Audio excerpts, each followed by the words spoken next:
Kini mereka semua sudah berada di ruang utama, dengan wajah penasaran namun tidak dengan Pak Kuncoro. Karena 2 hari yang lalu Rafa sudah memberitahukan tentang hubungannya dengan Intan. Mah, Pah, Bu Ida, ada yang mau saya beritahukan pada kalian tentang hubungan saya dengan... Rafa melirik Intan yang duduk di sampingnya sambil membolak-balikan ponselnya yang mati. Buruan dong ngomongnya, Rafa bikin orang penasaran saja. Mama Ellen tak sabaran. Tentang hubungan Rafa dengan Intan. Ucap Rafa langsung ke intinya. Seketika Intan menatap Rafa dengan sedikit bingung, namun seperkian detik Intan menggelengkan kepalanya. Intan tak ingin Rafa memberitahukan hubungan mereka, karena Intan takut akan jawaban orang tua mereka nanti. Memangnya apa hubungan kalian? Kini Bu Ida yang bertanya. Tidak ada Bu. Intan takut kalau ibunya marah. Saya mencintai Intan Bu, dan saya akan menikahinya. Jawab Rafa tegas. Apa? Mama Ellen juga Bu Ida terkejut. Intan diam menunduk takut, ia sudah pasrah dengan apa yang terjadi selanjutnya.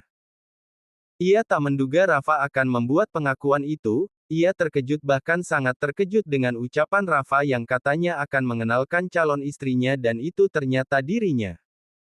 Sebenarnya Intan merasa terharu dengan pernyataan Rafa, namun rasa yang dirasakan Intan begitu campur aduk saat ini. Antara takut dan bahagia. Rafa, kamu jangan main-main, dia itu adikmu. Ucap Mama Ellen. Mah, dari awal Rafa tidak pernah menganggap Intan sebagai seorang adik. Lalu selama ini kamu menganggap Intan apa? Intan itu kekasih Rafa, Mah. Rafa menggenggam erat tangan Intan yang terasa dingin. Apa? Jadi kalian selama ini? Mama Ellen memegang dadanya yang terasa nyeri. Dan kamu Intan, apa benar yang diucapkan Nak Rafa itu? Bu Ida bertanya pada Intan yang menunduk diam. Intan sempat menengok ke arah Rafa sekilas. Lalu Intan mengangguk pelan. Maaf Bu. Intan meneteskan air matanya. Kalian itu ya, benar-benar. Mama Ellen memegang dadanya. Mbak, Bu Ida panik. Mama. Begitupun dengan Intan yang tiba-tiba mendekati Mama Ellen dan memegang tangannya. Maafkan Intan, Mah. Intan menangis di samping Mama Ellen. Mbak, bangun Mbak. Bu Ida makin panik. Dan dua lelaki di hadapan mereka hanya diam saja tanpa bergerak, hingga Intan begitu geram dengan Rafa. Mas Rafa, cepat bantu Mama kita bawa ke rumah sakit. Maah, sudahlah, Mama kan gak punya penyakit jantung. Kali ini Pak Kuncoro bersuara, akting istrinya itu sudah membuat orang panik, ya walaupun tidak dengan Rafa dan dirinya. Ah, Papa, Mama kan lagi mencoba ingin tahu bagaimana reaksi kalian. Ternyata Papa dan Rafa begitu. Mama Ellen terlihat kesal dengan Rafa dan juga suaminya. Ada dua manusia yang terdiam bingung dengan apa yang terjadi barusan. Padahal mereka sudah begitu paniknya tadi. Maaf loh dah. Mama Ellen tersenyum malu. Kamu tuh Mbak, ngerjain aja, padahal aku kasihan loh takutnya Mbak gak sempat ngomong cucu. Bu Ida membalas Mama Ellen. Ih, amit-amit Ida. Dan untuk kalian berdua. Mama Ellen menatap Rafa dan Intan secara bergantian. Kenapa tidak bilang saja dari awal? Maaf Mah. Intan menunduk takut. Tidak sayang, Mama tidak menyalahkanmu, Mama kesal pada anak lelaki di depan Mama ini. Mama Ellen menatap Rafa yang terlihat seperti orang tak bersalah. Mah, saat itu Rafa. Ucapannya terhenti oleh suara sang mamah. Laki-laki kok gak genleman. Rafa terlihat tidak suka dengan ucapan mamahnya, hanya saja ia tak ingin menjawab takut urusannya tambah panjang. Ia hanya ingin restu dari ketiga orang tuanya. Mah, Bu, Pah, jadi bagaimana apa kalian merestui hubungan Rafa dengan Intan? Kalau kami tak merestui bagaimana? Jawab Mama Ellen. Aku akan membawa Intan kabur. Seketika Intan langsung melongo ke arah Rafa. Hei, jangan sebarangan, Rafa ini ada ibunya Intan loh. Teriak Mama Ellen. Hingga membuat Bu Ida dan Intan yang berada di sampingnya terkejut. Bu Ida, apa ibu merestui hubungan saya dengan Intan? Kalau ibu, bagaimana Intan saja nak, karena kebahagiaan Intan juga kebahagiaan ibu. Bu Ida memandang lembut Intan hingga tanpa sadar air matanya menetes. Intan lalu menghampiri sang ibu dan memeluknya. Ibu. Intan memeluk ibunya juga sambil menangis pelan. Pah, apa Papa merestui? Lanjutkan. Jawaban singkat Papa. Kini mata Rafa beralih ke mamahnya. Mah, apa Mamah merestui hubungan kita? Rafa, kenapa kamu mau menikahi anak gadis Mamah sih? Mah, biarpun Rafa menikah dengan Intan, Intan akan tetap jadi anak Mamah juga, bahkan selamanya tidak akan kemana-mana. Rafa kesal kenapa mamahnya tidak menjawab pertanyaan dengan jawaban simple saja, kenapa harus kesana kemari dulu? Iya juga sih. Mamah merestui kan? Baiklah Mamah merestui kalian. Ucap Mama Ellen memandang Intan dengan kelembutan, ia pun merentangkan kedua tangannya minta dipeluk oleh calon menantunya.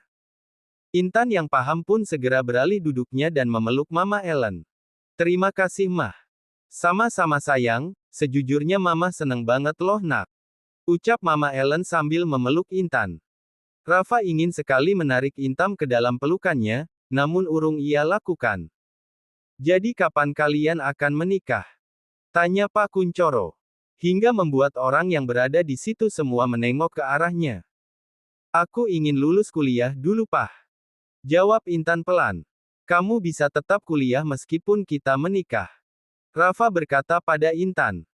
Baiklah kalau begitu kalian rundingkan saja dulu, tapi menurut saran Papa, lebih cepat lebih baik. Mama Ellen dan Bu Ida membenarkan ucapan Pak Kuncoro. Hanya saja mereka memberikan waktu kepada mereka untuk berpikir. Kini drama itu telah usai, kedua orang tua mereka sudah beristirahat ke kamarnya masing-masing. Mama Ellen menyuruh Bu Ida dan juga Intan menginap, karena besok mereka berencana akan makan bersama lagi. Rafa dan Intan sedang berada di teras samping taman. Keduanya duduk berdampingan sambil berpegangan tangan, dengan kepala Intan yang bersandar di bahu Rafa. Aku tuh kesel banget deh sama Mas Rafa. Kesal kenapa? Mas Rafa sudah buat perasaan aku hancur beberapa hari ini, bikin aku gak nafsu makan, gak ada gairah untuk bekerja. Keluh Intan. Itu sih kamunya aja yang tidak peka. Ih Mas Rafa kok gitu sih? Sudah jelas-jelas Mas bilang sama kamu, kalau Mas mencintai dan menyayangi kamu, dan ingin mengenalkan calon istri ke Mamah dan membawamu, tetapi pikiranmu justru kemana-mana, jadi ya sekalian saja Mas teruskan, agar Mas tahu sejauh mana perasaan kamu sama Mas. Rafa menjelaskan. Intan bersembunyi di dada bidang Rafa karena malu akan sikap konyolnya beberapa hari ini. Tapi hari ini Mas bahagia sekali, apa kamu bahagia sayang? Tentu saja aku juga bahagia Mas. Tanpa sadar tangan Intan mengelus paha Rafa. Intan sebenarnya tak salah hanya saja Intan berhadapan dengan lelaki dewasa. Sayang. Himim. Jawab Intan malu. Kamu tidak peka lagi. Kenapa? Intan menengadahkan wajahnya menatap Rafa. Tanganmu ini membuat Mas ingin segera menikahimu malam ini juga, bisik Rafa di telinga Intan. Rafa mencoba menahan sesuatu di antara inti tubuhnya setelah mendapat elusan lembut dari sang kekasih. Ops! Dengan segera Intan mengangkat tangannya. Besok kita menikah agama saja dulu. Pandangan Rafa sudah Mas Rafa jangan seperti ini nanti ada yang lihat.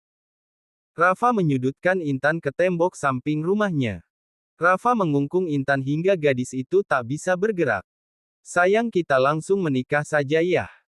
Apaan sih Mas Rafa, aku juga kan belum selesai kuliahnya, tunggulah 1 tahun lagi. Setahun itu lama sekali sayang. Rafa terlihat frustasi.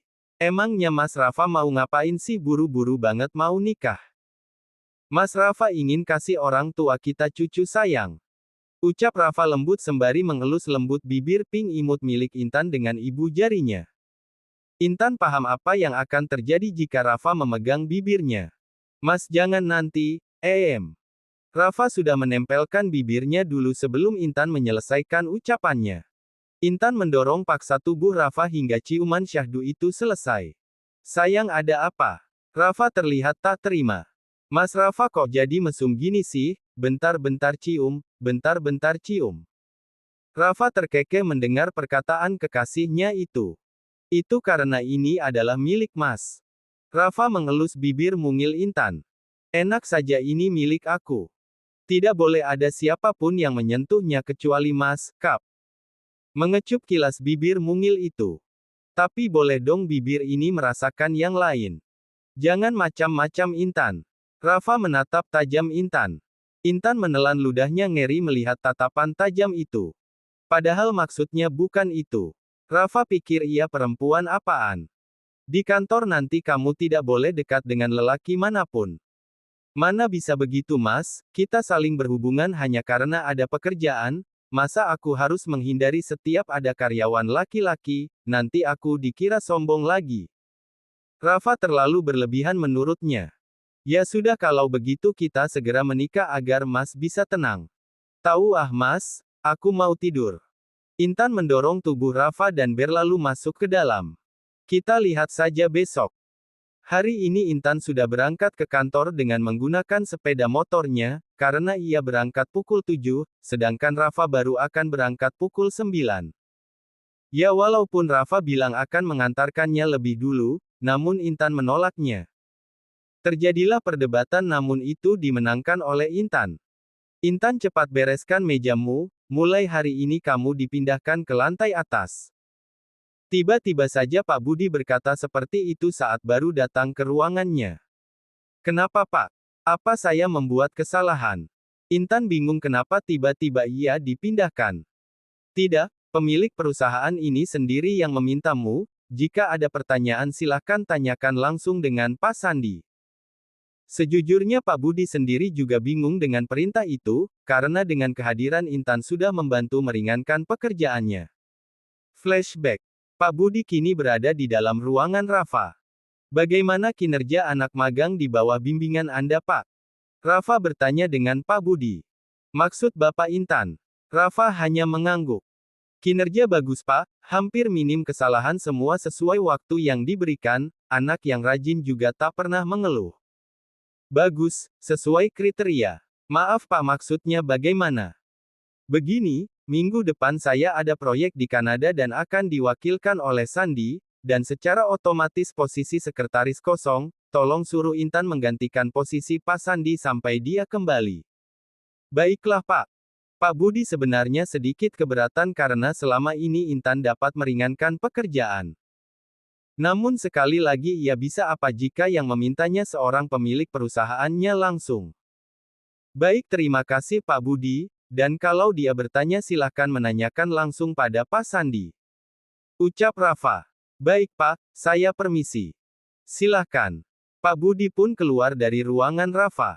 Flashback off. Ini pasti ulah Mas Rafa, seenaknya saja. Intan merapikan mejanya, keluar dari ruangan itu menuju lantai atas di mana ia dipindahkan. Siang Pak. Intan menyapa Sandi. Siang. Sandi menahan tawanya melihat raut wajah Intan yang. Di mana ruanganku? Intan bertanya dengan sedikit ketus.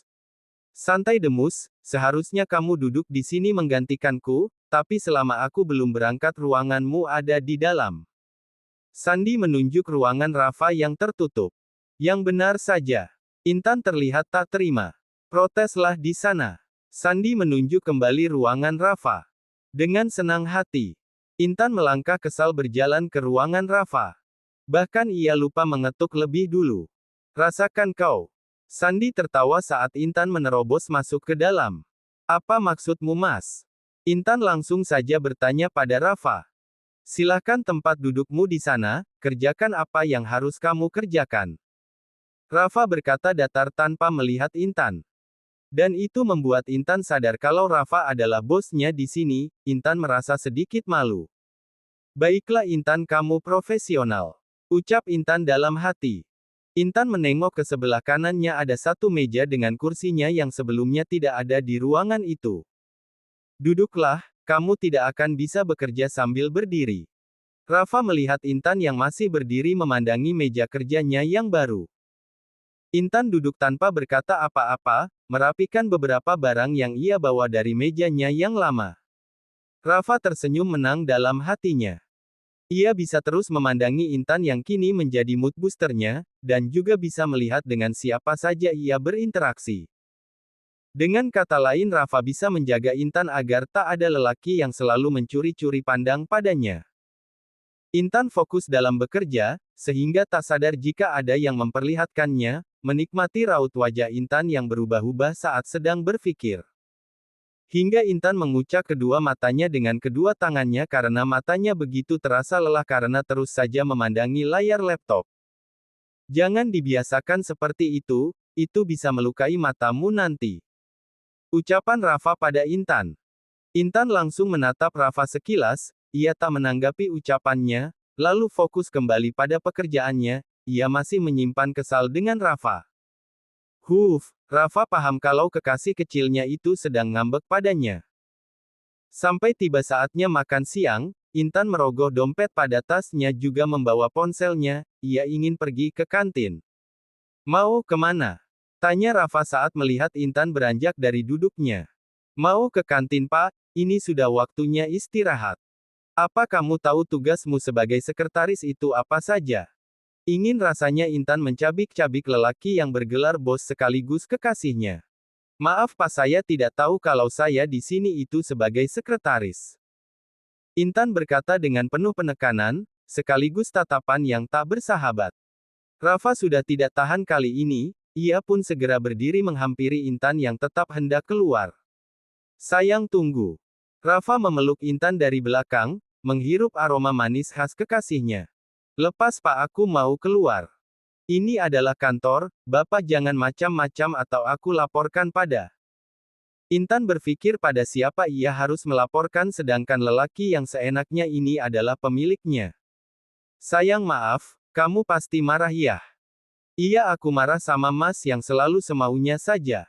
Sayang, Rafa membalikkan tubuh Intan hingga mereka saling berhadapan. Intan memalingkan wajahnya enggan menatap Rafa.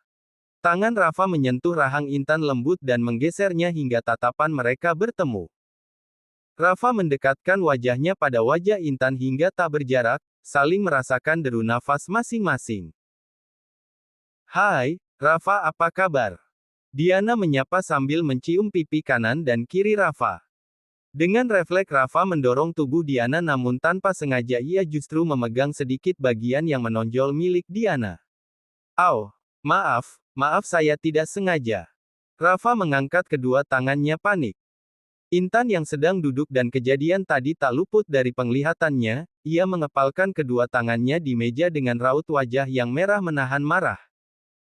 Sekilas Rafa melihat itu tubuhnya kini menjadi gemetaran, ia sungguh tak sengaja dan betapa bodohnya dia melakukan itu di depan kucing kecilnya dan ia yakin sebentar lagi akan menjadi singa.